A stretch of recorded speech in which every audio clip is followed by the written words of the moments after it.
ajuda o filho a acreditar na prosperidade. Vou contar uma coisa para vocês que já compartilhei aqui. Minha alma era tão travada quanto a prosperidade, que tinha um grupo de pessoas orando e me telefonando e dizendo: pastor, estamos orando para você ter um carro novo. E sabe o que a minha alma me dizia sinceramente? Como é que você vai ter um carro? Como é que você vai fazer para pôr gasolina?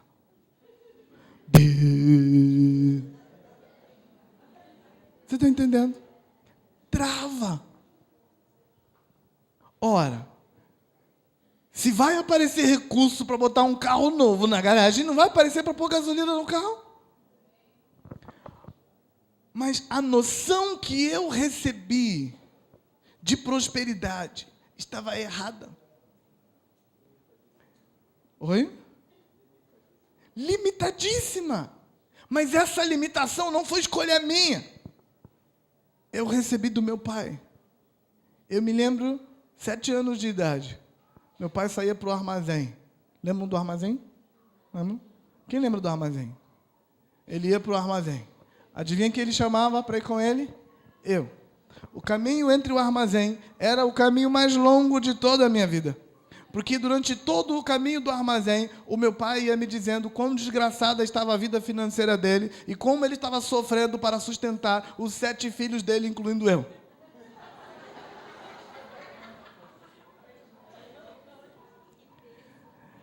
Eu só tinha 7 anos.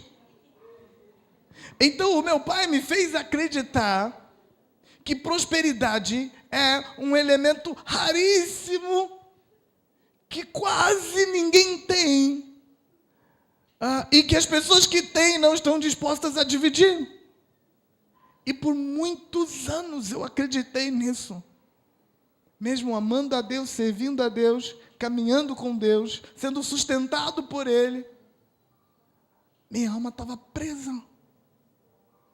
E deu trabalho para eu começar a acreditar que prosperidade é um rio enorme que está fluindo nesse planeta. Não falta nada. Tem de tudo. A única coisa que a gente tem de aprender a fazer é acreditar que tudo que o Pai tem é meu. Entrar no rio e deixar o rio passar. Não estancar o rio. Não é segurar. Se você estanca, a água morre. Água parada gera morte. Você tem que deixar estancar. Aliás, deixar passar. E passa, e passa, e passa. E quanto mais passa, mais você tem. Aprendi a quebrar a minha alma, dando. Porque é quando você dá, que a sua alma começa a aprender que prosperidade é natural do sistema. Tem um rio de prosperidade correndo. Mas você não acredita nisso, não é? Mas é verdade. Há um rio de prosperidade correndo. Deus é esse rio. Você só tem que deixar passar. Deixa passar. Deixa passar por você. Como é que eu sei que o pai tem o dom de passar a ideia de prosperidade para os filhos? Da pior forma possível. Gênesis capítulo 9, versículos 22 a 27. Alguém lê esse texto para mim? Esse é um texto terrível. É um texto que não gosto de ler. Mas é a palavra de Deus e é uma revelação para você. Leia esse texto para mim. Gênesis capítulo 9, versículos 22 a 27.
Eu tenho muita pena de cão. Porque até hoje cão sofre por causa disso.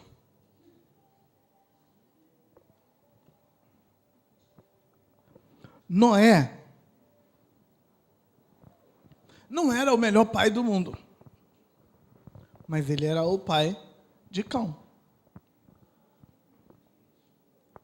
Na antiguidade, a pior coisa que um filho podia fazer a seu pai, a coisa mais vergonhosa, era expor a nudez do pai, era ver a nudez do pai. Noé andou tomando umas birita, encheu a cara, ficou bebum, tirou as roupas e caiu bêbado, nu, dentro da tenda. Onde? Onde? Não foi no meio da rua, não foi do lado de fora, não foi na praça, foi dentro da tenda.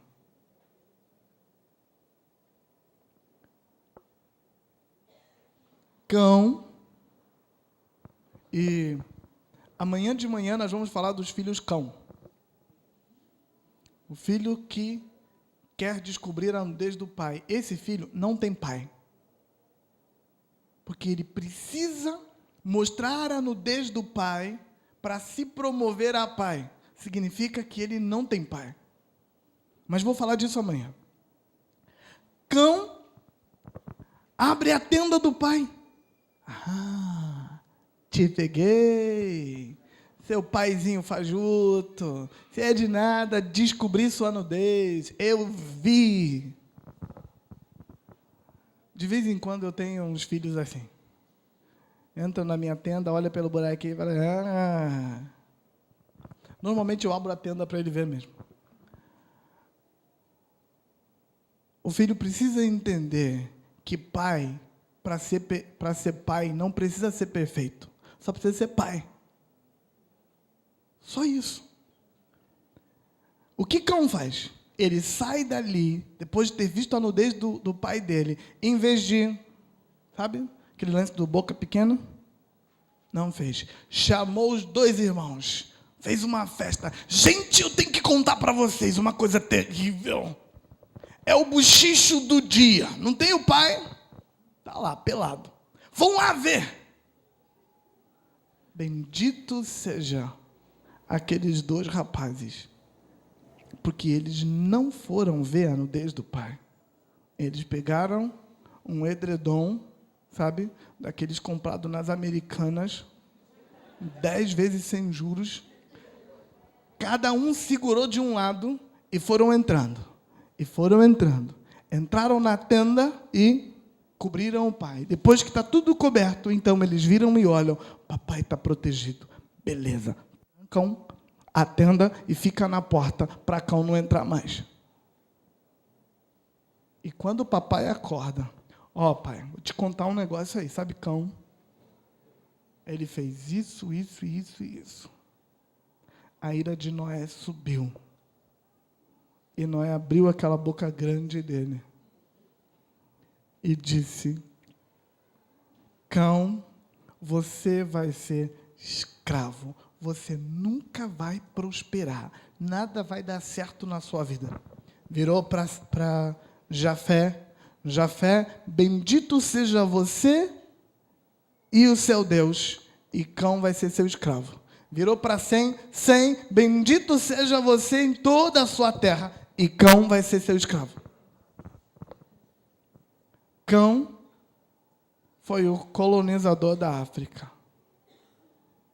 Olha a história da África.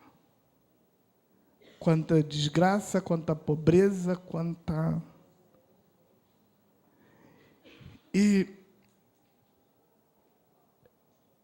quantos milênios aquele pai abriu aquela boca enorme dele para definir a identidade financeira e de prosperidade daquele menino.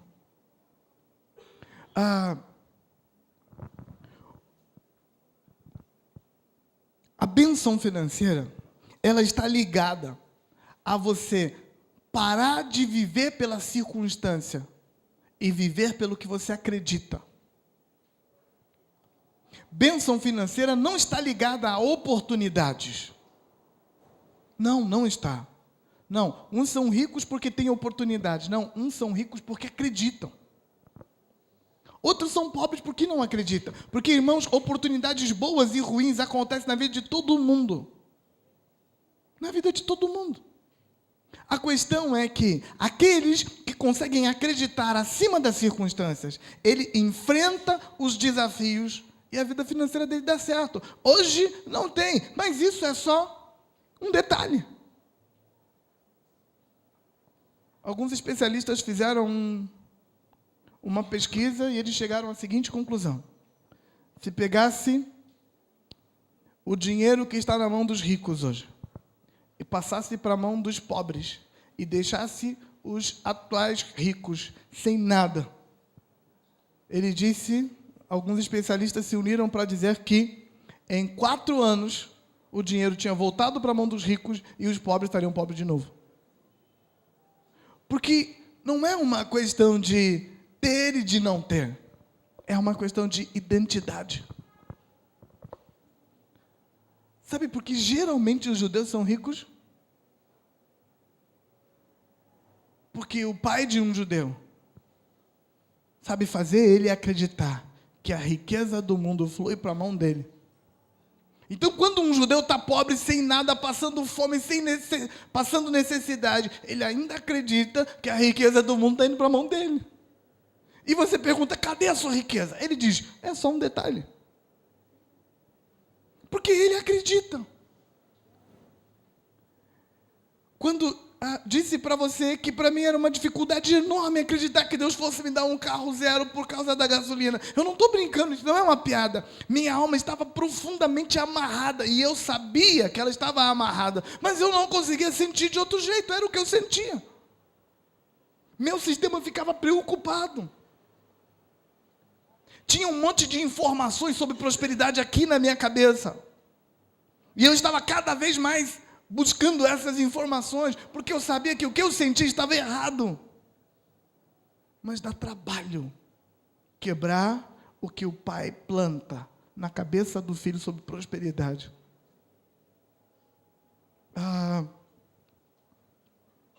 O coitado do cão está sofrendo até hoje. Um cão no sentido de cão. Cão no sentido de cão. Tá bom? Vire para a pessoa do lado e diga assim, eu entendi. Ainda quero mostrar para você mais uma coisa. O pai tem um chamado para definir a noção de esperança no futuro, na vida do seu filho. É o pai que faz o filho entender o que ele vai esperar do futuro dele. É o pai que constrói no filho uma noção de que o futuro me espera. Quando você lê o Velho Testamento, você nota claramente que sempre que um pai vai partir, no Velho Testamento, Abraão, Isaac, Jacó, José, Moisés, Josué, sempre que eles estão para partir e deixar seus filhos, ele reúne o filho e diz, seu futuro será assim, seu futuro será assim, seu futuro será assim. Sabe uma das frases que mais eu adoro falar para o Marquinho? Você vai dar boa coisa na vida. Adoro dizer isso para os meus discípulos também. Porque eu sei que Deus me colocou na vida deles como pai. E se eu não fizer o meu papel, o espinheiro faz. E Deus me chamou para fazer esse papel. Vou falar do espinheiro depois, tá bom? Se você não entendeu nada do espinheiro, vou falar depois do espinheiro.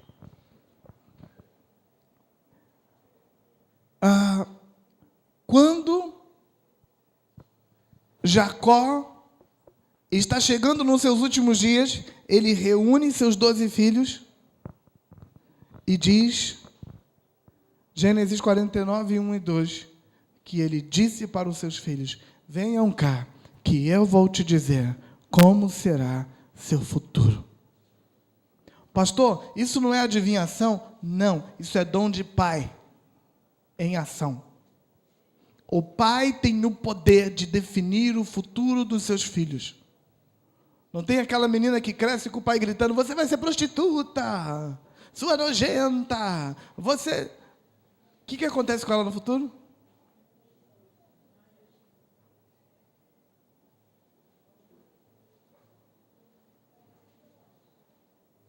Ah, pastor, mas ela aceitou Jesus e se libertou. Por que ela se libertou? Porque entrou outro pai na vida dela para cancelar a palavra do primeiro. Enquanto não entrar outro pai para cancelar a palavra do primeiro, ela está lá presa. Tem de aparecer outro pai. O pai define a noção de esperança no futuro. O que o seu filho pode esperar do futuro, pai? É responsabilidade sua, porque ele só vai acreditar se você o fizer acreditar.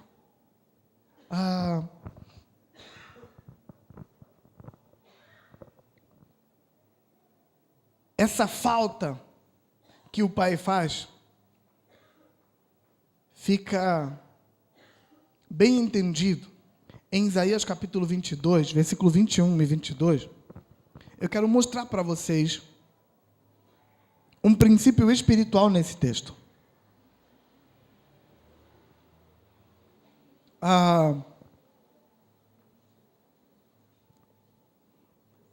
A revelação desse texto de Isaías 22, versículos 21 e 22, chega a ser chocante. Isaías capítulo 22, versículos 21 e 22. Eu queria que uma pessoa que lê alto e claro, lê esse texto para mim. Pastor Fernando, você pode ler esse texto para mim? O pastor Fernando vai ler para mim esse texto. E revesti-lo-ei da tua túnica, e cingi-lo-ei com o teu cinto, e entregarei nas suas mãos o teu domínio. Será como pai para os moradores de Jerusalém e para a casa de Judá. Porei a chave da casa de Davi sobre o seu ombro, e ele abrirá, e ninguém fechará, e fechará, e ninguém abrirá. Aleluia! Oh! Diga misericórdia. Eu sei que você está com vontade de bater palma porque o texto é lindo. Mas esse não é um texto para bater palma, é para pedir misericórdia.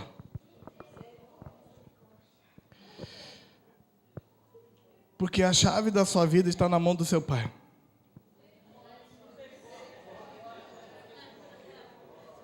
Você precisa se perguntar quem é o seu pai hoje. Porque a chave da sua vida... Sabe, esse texto não está falando do Messias. Embora Jesus reivindique em Apocalipse esse texto da chave para si, esse texto está falando de um rei de carne e osso que Deus estava colocando sobre Jerusalém, e ele está dizendo: eu estou constituindo esse homem como o pai de Jerusalém. E quando ele diz que está constituindo esse homem como o pai de Jerusalém, ele está dizendo: vou dar a ele a chave. Diga a chave. E o que ele abrir, fica aberto. O que ele fechar, fica fechado. Oi? Por isso que Jesus reivindicou. Aleluia. O pai, ele tem uma espécie de chave. Não é muito poder? Muito. Sabe, irmãos, isso não é apenas psicológico. Tem muito de psicológico nisso. Mas isso tem um quê de espiritual, porque são princípios estabelecidos por Deus desde a criação do homem. Quando uma pessoa é colocada como pai na sua vida, ela ganha um status de abrir e fechar. Ela ganha uma capacidade de definir caminhos e de fechá-los. Porque quem precisa de pai é alguém que ainda não está definido. O pai vai definir. E se ele definir errado, ele vai fechar portas que ninguém pode abrir. se ele definir certo, ele vai abrir portas que ninguém mais pode fechar. Sabe, quando você pega uma pessoa bem resolvida, convicta, você pode discursar o quanto você quiser, e você pode ser bom de argumento o quanto quiser, você não demove ela da direção que ela está indo. Porque ela sabe para onde está indo. E sabe quem faz isso? O pai. O pai tem uma chave. Normalmente, um pai sábio sabe segurar a chave e ficar com ela. Precisa abrir, eu abro. Precisa fechar, eu fecho. Precisa abrir, eu abro. Precisa fechar, eu fecho. Mas um pai sábio também sabe a hora de entender. Meu filho cresceu. Filho, tome a chave. Um pai sábio não quer ficar com a chave da vida do filho para sempre. Um pai prepara o filho para controlar a própria chave. Sabe, os jovens deviam entender isso. Porque a maior guerra de um jovem é para convencer o pai dele a liberá-lo. Muitas vezes eu digo para alguns jovens no meu gabinete que estão me reclamando: o meu pai não me solta. Então, normalmente eu digo: seu pai não te solta porque não se sente seguro. Enquanto você não se submete, enquanto você não faz ele acreditar que você sabe para onde vai, ele não te solta, ele não te libera. O pai vai se sentir seguro quando o filho conseguir se submeter e aquietar. Então ele solta. E aí você vai poder errar os seus próprios erros, tomar suas próprias decisões, abrir suas próprias portas. Pastor, mas a gente pode se rebelar contra o nosso pai e fazer o que a gente quiser. Não pode? Pode. Mas vai dar com a cara na porta porque o pai fechou ela. Pode escrever: todo filho que bate de frente contra seu pai, seja pai biológico, seja pai emocional, seja pai espiritual, bate com rebelião, ele vai dar com a cara numa porta, porque a chave está na mão do pai. Todo pai sábio, que tem um nível de sabedoria no coração, ele sempre entende o seguinte: quanto mais maduro, menos controle. Quanto menos maduro, mais controle. Naturalmente o pai reage assim. Então, quando uma criança é recém-nascida,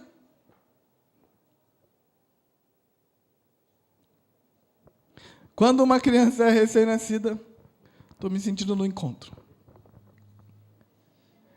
Você precisa respeitar as vontades dela o mínimo possível.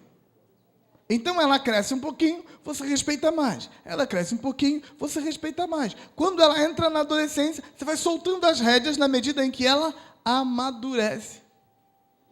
Não se deve bater em crianças adolescentes. Não funciona mais. Mas crianças pequenas precisam apanhar para quebrar a vontade. Elas não podem ter vontade.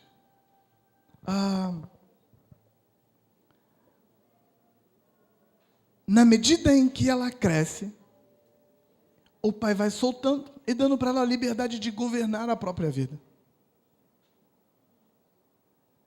Se você quer que o seu pai te entregue a chave, convença ele que você é digno de confiança. Amanhã, quando for falar sobre os filhos, vou falar mais profundamente sobre isso. Eu quero fechar esse momento ajudando você a entender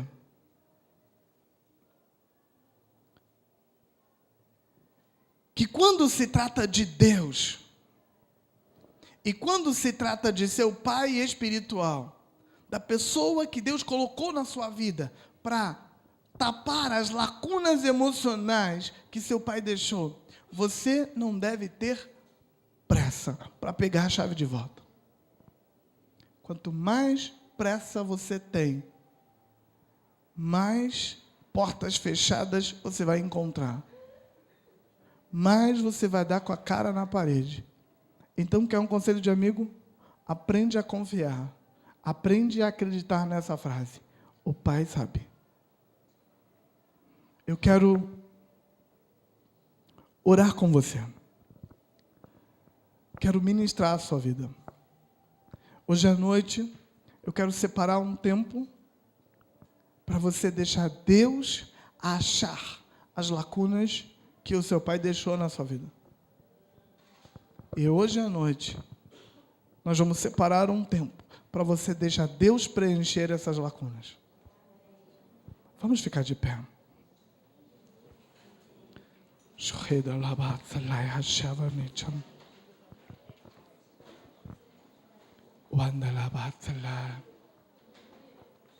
A melhor coisa que um filho pode fazer é decidir acreditar que o pai sabe. Eu não sei que tipo de pai você teve, mas eu quero te apresentar o pai dos pais. Eu quero te falar do pai que é pai acima de todas as coisas. Eu quero que você feche os seus olhos agora e se desarme diante dele. Diante do pai que é pai acima de todos os pais. E eu quero que você deixe ele olhar para dentro de você e perceber todas as áreas que você está fechado. Um pai te feriu e aí você se trancou. Eu quero orar por você, porque este é um tempo de Deus quebrantar você e fazer ver na sua vida todas as áreas que ficou uma lacuna. Ficou uma lacuna na área de identidade. Às vezes você não sabe quem é você. Ficou uma lacuna na área de sexualidade. Às vezes você não consegue ser homem direito.